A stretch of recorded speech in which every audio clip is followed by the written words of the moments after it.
My parents told my brother to take my house because I don't have a family. I am a single man in my early 30s. I've got a brother who's 29, and he's already got 4 kids. He had his first at 22, and the second followed a year later. Then the third came 2 years after that, and the fourth was most recently born a couple of months ago. His wife, my sister-in-law, and I do not get along, as she always likes to try and get a rise out of me by acting superior, then turns into an extreme, self-victimizing drama queen if I retaliate against her in any way. She can cry in an instant and can put on an extremely convincing show to get sympathy from just about anyone. My parents and brother absolutely adore her, even though they know exactly how she really is and just don't care. She's very good looking, I'll give her that, but she's so awful that I could never be attracted to her. She also refuses to get any sort of job, even though she has a college degree, and my mother willingly helps with the kids all day, so their finances are entirely dependent on my brother. This also means they can't afford to live anywhere but my parents' house, and privacy is a bit of an issue with all of them under one roof in a 3-bedroom house that was built in the 60s. Growing up, my younger brother was also the obvious favorite. We're 3 years apart in age, but he developed a superiority complex because I was badly punished if I retaliated against his antics in any way back then. It was obvious my parents cared for him a lot more because he got the lion's share of everything, unless people called them out on it, which did happen a fair bit by other members of the family, which is why my parents packed us all up and moved us about 150 miles away from them. So they generally would only see us on holidays, since it was a 3-hour drive. My brother got physically abusive towards me on a number of occasions, flirted relentlessly with my first girlfriend to the point she broke up with me and laughed at any misfortune I had. My parents just told me to suck it up whenever I was upset about it. I only got equal treatment when my parents wanted to keep up appearances. I admit it was rather funny to see the looks on their faces whenever they had to treat me equal to my brother on birthdays and Christmas because other people were present. We had relatives that were very nosy and loved gossiping drama, so my parents did their best to hide what was really going on and threatened to take all my stuff away if I didn't keep my mouth shut. If anything, it just made my parents celebrate more when I turned 18 and moved out because it meant they no longer had to provide for me. I wasn't even done with high school yet when I moved out, but couch surfing was far better than living with them. I was low contact ever since leaving home. They didn't even show up for my high school graduation, but I really didn't care from that point on. I would usually only see my parents and brother on holiday, but I had a plan. I own a truck simply for the fact that I've always loved trucks. So I found a $1,000 camper in good shape and put it on my truck just so I could live out of it for a while. It was supposed to be temporary, but I ended up living out of it far longer than I ever thought. I originally was hoping to be able to live out of the camper at my parents' house, where my brother and his family still reside as well. But when I asked my parents to let me stay for a while, they told me they had a full house and didn't want me there. Plus, we hadn't exactly gotten along in the past decade. They said they'd only agree to let me park my camper there if I paid them basically what it cost to rent an apartment in my area. That was way too much just to park my camper. I was jobless and trying to save as much of my unemployment money as I could until I could find a new job. I might as well have been living in an apartment with that rent price they were asking. My parents called my camper an eyesore and told me to take a hike since we couldn't come to an agreement. And my sister-in-law thought it was absolutely hilarious I had to live in a camper. My brother joined her in pointing at and mocking me while calling me a homeless bum. I parked my truck and camper in a store parking lot to sleep on the first night that I had nowhere else to go. I felt scared out of my mind that someone might try to break in. Suffice to say, I didn't sleep well that night. There was nowhere else I could go, as any other relatives that own houses were fairly far away, and all my friends were apartment people. I was pretty attached to my area as well, so I didn't want to just leave. I'd also had my mail forwarded to a friend's apartment, It was the only way I could still get my mail anymore. Finding a stable place to park was pretty difficult. I went looking around to try and find a job similar to my old one. It took months of living the nomadic camper life. In that time, I had to deal with a lot. Everything from beggars and drug addicts to people demanding I leave because my camper was an eyesore. At one point, someone who told me to move claimed to be with an HOA. I wasn't even parked on a street with houses, and when I questioned what HOA, they got incredibly belligerent and threatened me. I moved my camper anyway just to avoid the trouble. In order to have a steady supply of electricity, I learned to use a long extension cord to plug in anywhere I could to recharge my camper batteries. This meant sneaking around and plugging it into an outside outlet of a random building while parked on a street. I know that's a crummy thing to do, but I had to keep my batteries charged so my refrigerator would stay cold. I had a small solar power bank for recharging my phone, but I didn't have anything like a generator, and generators are noisy and require fuel anyway. So I did what I had to do. After months of living like that, I finally managed to get a new job. I had to move to the neighboring city to find a job that didn't involve retail. I worked retail while in college and promised myself never again, though I was nearly ready to break that promise. I was still getting unemployment money, but I had no stable place to live while receiving it, and I didn't want to still be jobless when it ran out. Plus, I was bored out of my mind. I had little else to do but read, watch movies on a small portable DVD player, use my phone or laptop, and keep note of where I could park and what local public bathrooms I could use. I kind of envy that the Japanese have public bathhouses. We could really use stuff like that over here. When I finally landed a new job, I practically lived in the back lot of the building by the warehouse in old employee parking spaces. Literally, no one else seemed to bother using because they were so far in the back that the area was borderline forgotten. My boss, the company owner, actually liked this arrangement because I was willingly available to take any shift I could get, so long as I had enough sleep. He even let me take the camper off my truck and set it up in one of the spaces so I could drive around without it. Not exactly sure if this was legal, but no one bothered us about it the entire time I lived back there. I didn't have to deal with many trespassers. There were a few, but the security guards escorted them out. I was pretty much on call almost all the time when they needed me and was working virtually every day of the week.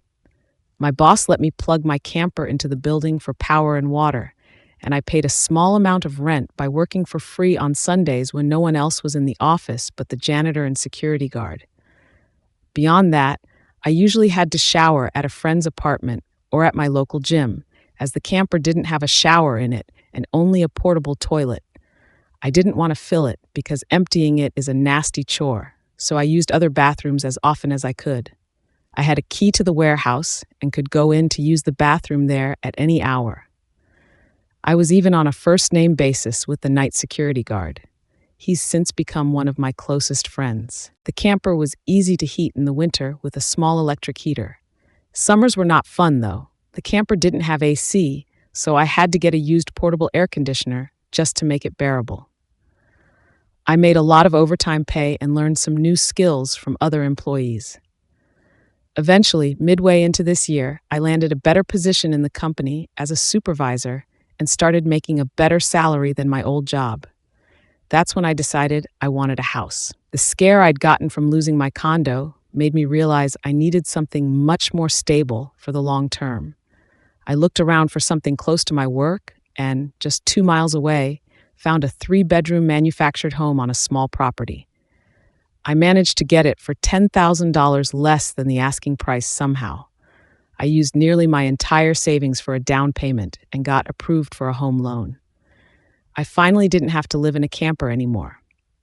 There was enough space for me to back my truck in behind the house to take the camper off to set it up in the backyard, so I put it there as its own little building, just in case I want to use it again. When I was fully settled in the house, I was dumb enough to brag about it on social media. My family saw the post, and that's where this stuff really starts. After a few weeks, my parents and brother, along with his family, came to visit. completely unannounced to have a tour of my home. I didn't even give them my address, so how they found out where I live, I still don't know. None of my friends have fessed up, and no prior family members visited me before that, so I wonder if they stalked me at work and followed me home or something. It really wouldn't surprise me. Once I opened the door, they practically all shoved their way in, like rambunctious tourists, then just started making themselves at home. They all kept poking around, and my sister-in-law had this creepy smirk that she was repeatedly flashing me. It was only later that I figured out why, and it made me madder than a bull on steroids that just got stung by a hornet. My parents were constantly talking about how I've got so much extra space now, and it's too much for someone like me who has no wife or kids. Sure, not now, but maybe someday. And my brother kept remarking about how there was more space than our parents' house, and that my house was closer to his job, too. Red flags all around, I know. Eventually, my brother asked me to speak privately. Everyone else suddenly left the room and piled out onto the front porch. That's what finally made me realize they planned something.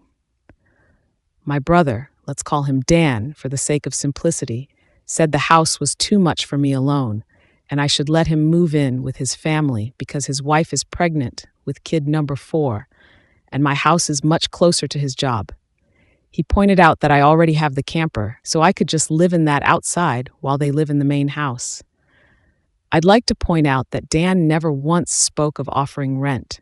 Mind you, he's got a good job.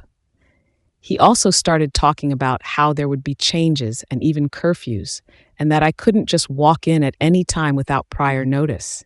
If it weren't my brother, I'd think the person I was talking to had lost their mind.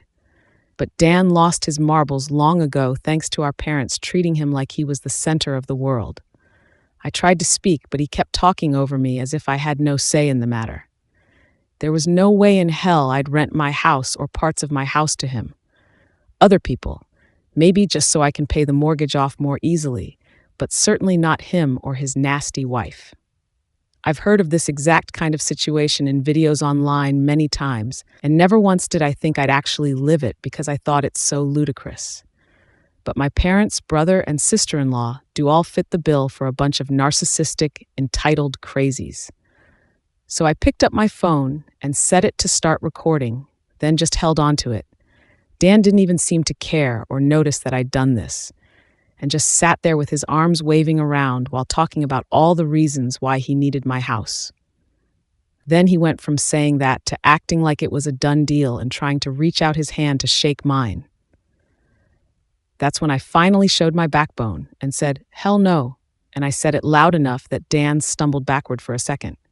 I'd rarely ever raised my voice to him on that level because I was punished by our parents whenever I did. But this was my house, not theirs. My spine can be as shiny as it wants here.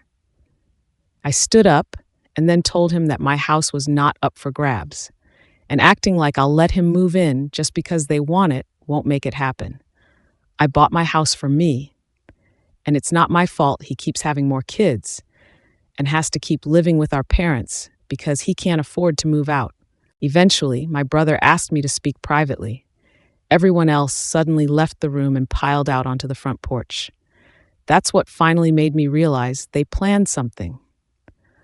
My brother, let's call him Dan for the sake of simplicity, said the house was too much for me alone, and I should let him move in with his family because his wife is pregnant with kid number 4, and my house is much closer to his job.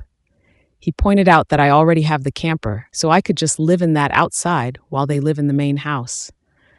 I'd like to point out that Dan never once spoke of offering rent. Mind you, he's got a good job. He also started talking about how there would be changes and even curfews, and that I couldn't just walk in at any time without prior notice. If it weren't my brother, I'd think the person I was talking to had lost their mind. But Dan lost his marbles long ago thanks to our parents treating him like he was the center of the world. I tried to speak, but he kept talking over me as if I had no say in the matter. There was no way in hell I'd rent my house or parts of my house to him. Other people, maybe just so I can pay the mortgage off more easily, but certainly not him or his nasty wife. I've heard of this exact kind of situation in videos online many times, and never once did I think I'd actually live it because I thought it's so ludicrous.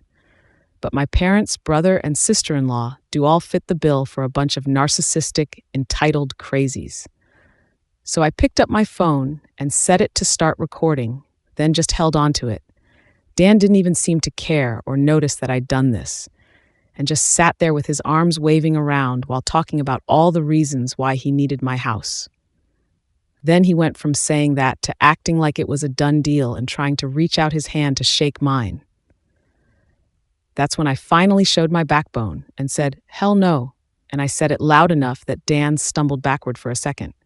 I'd rarely ever raised my voice to him on that level because I was punished by our parents whenever I did. But this was my house, not theirs. My spine can be as shiny as it wants here. I stood up and then told him that my house was not up for grabs, and acting like I'll let him move in just because they want it won't make it happen. I bought my house for me, and it's not my fault he keeps having more kids and has to keep living with our parents because he can't afford to move out. Update. After I kicked my parents, brother, and sister-in-law out for trying to force me to hand over my new house to my brother, I immediately went to my social media and told the story to the whole family. It spread pretty fast, but you won't find it now because it all got deleted some time ago, and I put my own profile on private. I posted about it because I knew that the first thing my family would do when they got home is try to twist the event to make me the villain, and I was exactly right. But I had about an hour to get started before them, and I had video evidence to back up my story about what they'd done. No, I don't plan on showing the video here, so don't ask. Being preemptive worked because I got a fair number of family members on my side right away. My parents, brother, and sister-in-law must have been all set to write their own post, but it was too late, so they didn't even bother trying to lie much. They had a few flying monkeys supporting them, but not much else. Plenty of others knew how entitled they already were, so what happened was something they all quickly understood and accepted. There was one person in particular who called me. I don't know who they were, but they ranted at me that I was a horrible brother and I needed to make way for a real family man. I just ended the call and blocked the number. This didn't repeat. The week went by, and my parents showed up with Dan at my front porch, just like they said they would in their prior ultimatum. They rang my doorbell like crazy and also pounded on the door until I finally answered. I opened it just a crack, and they tried to shove their way in again, but I'd installed a couple of latch chains that prevented it and even braced my body against the door for good measure. My father and brother demanded I let them in, but I said I was recording everything on camera and would call the police if they tried to force their way in again. My mother calmed them down, and then in her most sickly sweet tone asked me if I was ready to let my brother move in. I told her and the rest of them to leave and never come back. My mother put on the crocodile tears and asked me why I can't just do this for Dan, because he's my beloved brother. I laughed and then bluntly said I do not love him as a brother because he treated me like crap for years, and they only encouraged him to do so. They are terrible parents, and he is a terrible brother. Then I told them to leave, or I'd be calling the police ASAP. They all left surprisingly easily, apart from my mother's loud crying and the others giving me dirty looks. One could say making them leave was suspiciously easy. I thought the whole mess was over, but I guess I should have taken them more seriously because they had other stupid plans. I came home later that week on Friday evening to find a moving truck and my brother's minivan parked in my driveway. It was Dan and his family. They were moving stuff in. He just waved to me with a smug grin when he saw me. I was furious and told him and the rest of his family to stop, but my sister-in-law smugly said to me that, like it or not, they were moving in. Then, in the most fake way while tilting her head and puckering her lips, she said that it was okay because my mommy allowed it, and I should always listen to what my mommy tells me. I seethed with rage just hearing those words and looking at her smug, idiotic face.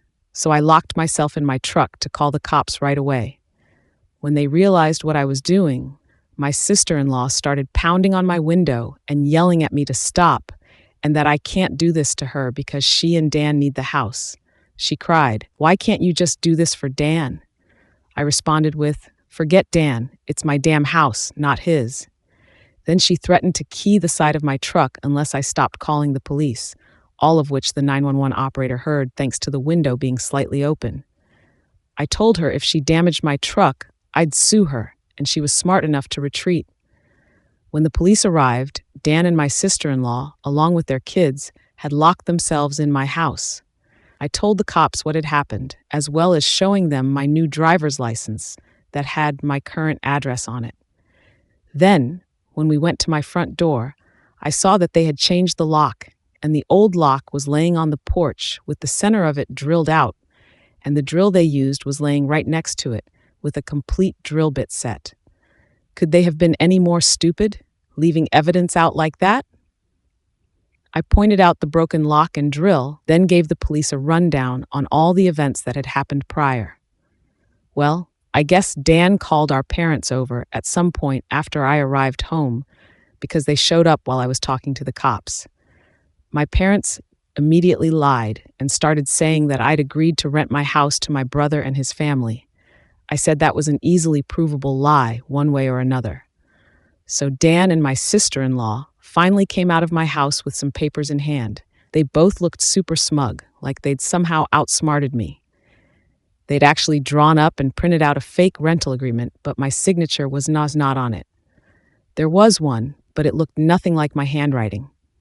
I don't think any of them have ever actually seen my signature, so that was incredibly stupid on their part.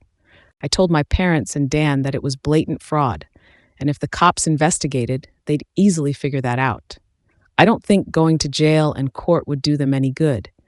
It could even make Dan lose his job, which is his only means of providing for his family. I also said I would get a lawyer and sue for damages if anything of mine was lost, stolen, or broken, and I'd call CPS 2 for good measure. Dan went white and looked really scared when I said all that, but my mother got between us and doubled down about how I should just do this for Dan and live in the camper so they can finally have a family home to themselves. I yelled at her that if she thought it was such a good idea, she could do it for Dan herself and let him have her house instead. The cops separated my mother from me, and I said I wanted them all out right now, or I'd press charges. I stated in a shout about how they drilled out my front door lock to break in. The lease papers were obvious fakes. They badly forged my signature, and I have recorded video of my sister-in-law attacking me. Those are felonies I could use against them if I wanted, and if they didn't leave, that's exactly what I'd do. The only reason I hadn't already was for the sake of Dan's kids, so they had one chance to get out. The moment my parents heard that, I think it finally clicked that they could not force me to do it for Dan. My mother surrendered and said she'd put an end to this. Then she went over to my sister-in-law and spoke with her quietly for a minute while my father spoke to Dan. My sister-in-law instantly started loudly crying and ripping up the fake rental papers into tiny bits and tossing them like confetti, only to have an officer tell them to pick up the bits of paper or he'd cite them for littering. Both of the cops at this point had the "I don't get paid enough for this" looks on their faces. Dan had to start telling his kids to load their stuff back into the moving truck. The kids were all crying, and the eldest was sobbing that he won't get his own room now. My sister-in-law and Dan gathered their kids up to try and make one last pathetic attempt to guilt me with the sad family routine, where they all gather together in a sort of group hug while all facing one direction. I swear I think they'd practiced it beforehand. All of the kids had the same pleading look with quivering mouths. My sister-in-law kept rubbing her pregnant belly and tilting her head to look like a sad puppy, and my brother just made the saddest face he possibly could and said, "Please don't do this. We need to be able to live here." But I didn't falter and told them to keep packing. All the kids and my sister-in-law turned the crying up to 11, and Dan yelled at me, "Are you satisfied with yourself? You've denied us a home because you're too selfish to share and help out family." and no amount of crying will make me let his family move in because he's no brother of mine anymore. He's just an entitled person who thinks he can take whatever he wants from me, like when we were kids. Dan started swearing at me until the cops told him to cool it or he'd be in cuffs, regardless of whether I wanted to press charges. He sucked in his lips and looked a mix of afraid and supremely angry. I asked the cops if they could stick around until my parents, brother, and sister-in-law had all left, and they said they had no intention of going anywhere until this had been resolved. In fact, in the next few minutes, 2 cops became 4 as more drove in for whatever reason. That gave my parents some extra incentive to get moving. I made Dan give me the keys to the new lock he put on my front door, though I got another lock the next day anyway, because I didn't know if he had copies of the keys or not. He was really reluctant to hand them over. Then, instead of handing them to me, he actually threw them down the street and into a storm drain while saying to go get them myself.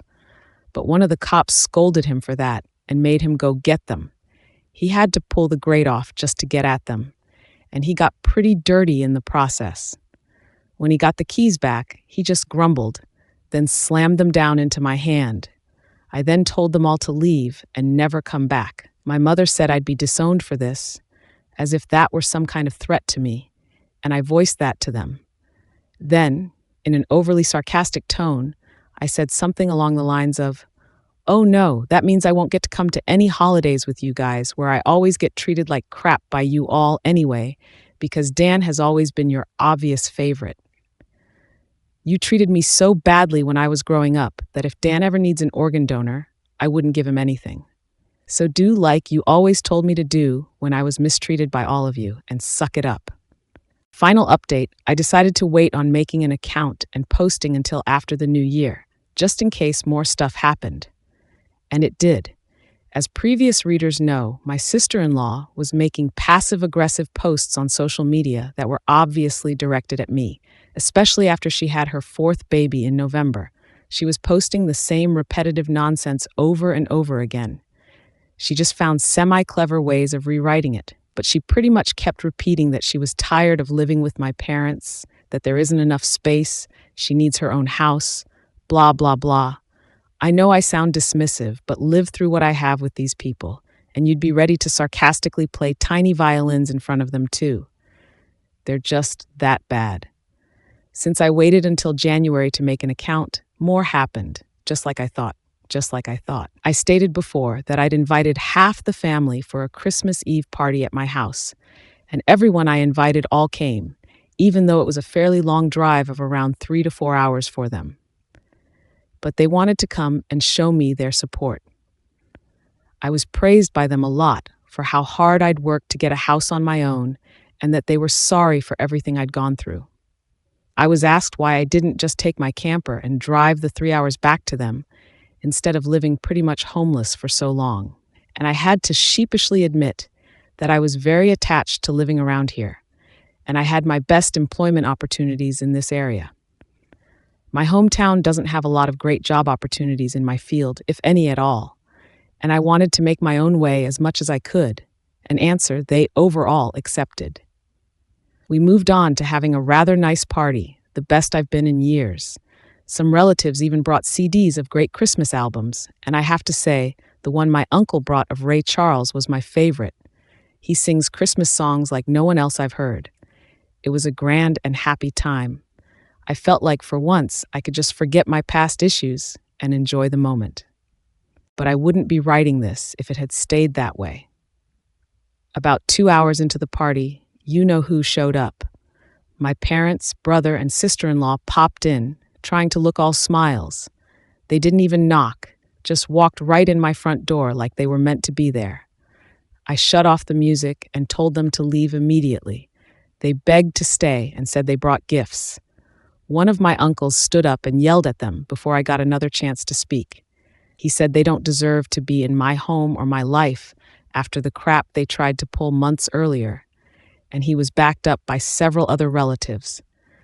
Mind you, this guy is my mother's brother, and he used to love her to pieces until he found out about the stuff that went on between me and my parents, my grandparents, my mother's parents, as old as they are, hurriedly got in between us and said to my parents that if they want to make amends with me, it's far too soon, and they've never been more disappointed in them than they were this past year.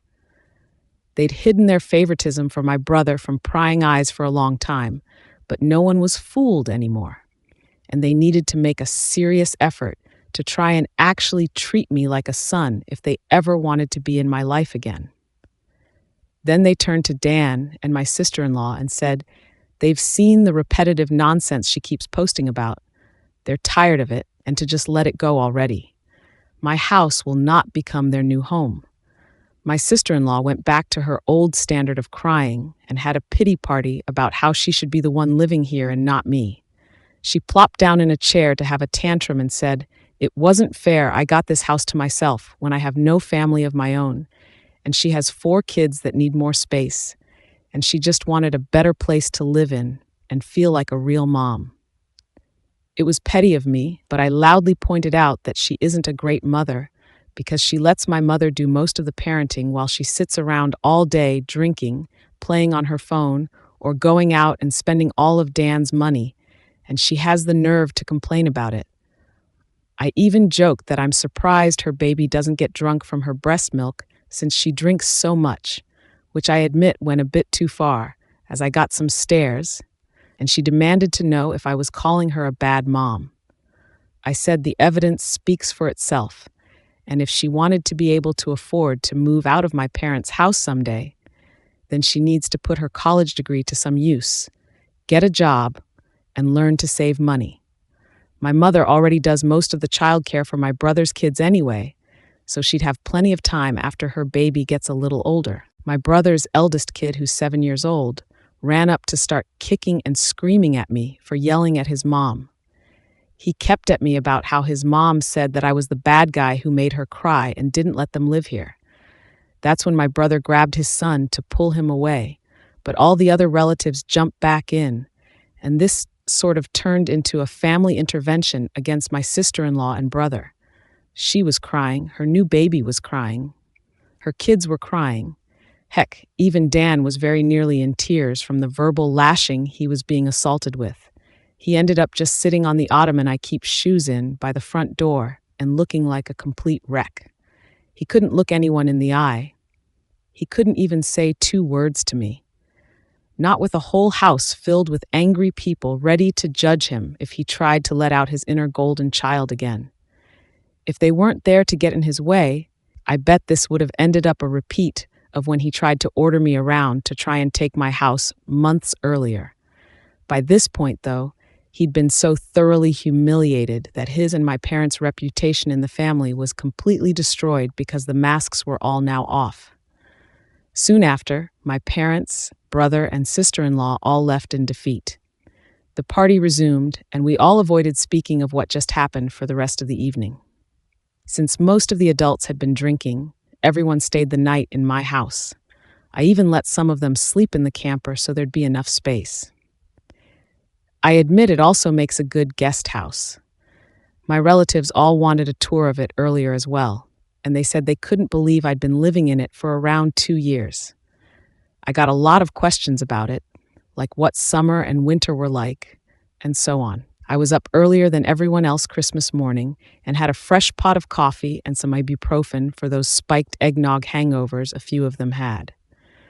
I was complimented on being a way nicer host than my parents ever were, and we all agreed to do this again next Christmas. All of the old ones as well. But shortly after the New Year, she made a new post complaining about how she tried to convince my parents to get a camper like I did, so it could be set up in the backyard so Dan and his family could use the whole house as their family home. Well, the taste of one's own medicine is never fun because my parents turned that idea down vehemently. I hear no one is going to push them out of their own home, let alone their master bedroom. The post was only up for a couple of days before she removed it, and she has hardly posted anything since then. She loves to complain, but if a tree falls and no one is around to hear it, can it still complain? She, I guess, has realized there's no point in doing it when no one hears her anymore. And Dan can't afford to move his family out on his salary alone anytime soon. If they end up expecting another child in the next few years, I won't be surprised. Things have mellowed down for me since then, and I've even invited friends over for a poker night. I suck at poker because I can never remember a thing about it. But so what? We get to drink beer and eat junk food while being merry idiots. We all loaded up on Whoppers from Burger King and just had it the best way four grown men can when they just want to have a good, unadulterated time and get pleasantly drunk. I think maybe around summer I'll look into possibly dating someone.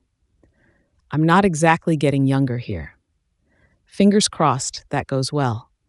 My camper just sits idle in my yard now, and I admit there were some days I went out there just to spend time in it. I did live in it for 2 years. It's like my second home. Maybe one day I'll actually get to use it for camping like it was meant to be. I've never been camping. My parents considered it a waste of time, so it'd be a completely new experience for me. This pretty much marks the end of what happened. My parents, brother, and sister-in-law have all been staying very clear of me. In fact, they seem to have gone back to acting like I don't exist, like they did before I bought a house. Not that it bothers me at all. It's better that way. But they'll inevitably come back in some way. I know they will. I just wonder what kind of foolish thing they'll do next. If anything notable like all this ever happens again, I'll make another post if this account is still active.